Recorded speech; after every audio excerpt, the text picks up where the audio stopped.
Opening a U.S. bank account without a social security number can be challenging but not impossible. The first step is to understand the requirements and alternatives to a social security number. The U.S. government requires a social security number or an individual taxpayer identification number for tax reporting purposes. To open a bank account without an SSN, you will need to obtain an individual taxpayer identification number. You can apply for an ITIN by filling out Form W-7 and submitting the required documentation to the Internal Revenue Service. The documentation typically includes a valid passport and a copy of your visa or other immigration documents. Once you have your ITIN, you can start looking for banks that accept ITIN holders.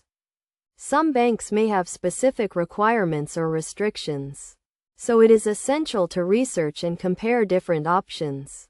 You can visit the bank's website or contact their customer service to inquire about their ITIN policies. When you find a bank that accepts ITIN holders, you will need to gather the required documents.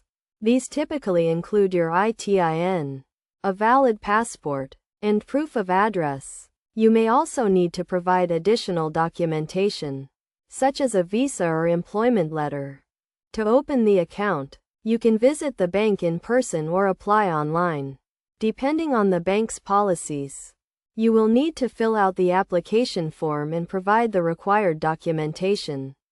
The bank may also require you to fund the account with an initial deposit. It is crucial to choose a bank that meets your needs and provides the services you require. Consider factors such as fees, interest rates, and online banking capabilities. You should also read reviews and check the bank's ratings to ensure you are working with a reputable institution. In conclusion, opening a U.S. bank account without an SSN requires obtaining an ITIN and finding a bank that accepts ITIN holders. By following these steps and doing your research, you can successfully open a U.S. bank account and start managing your finances in the U.S.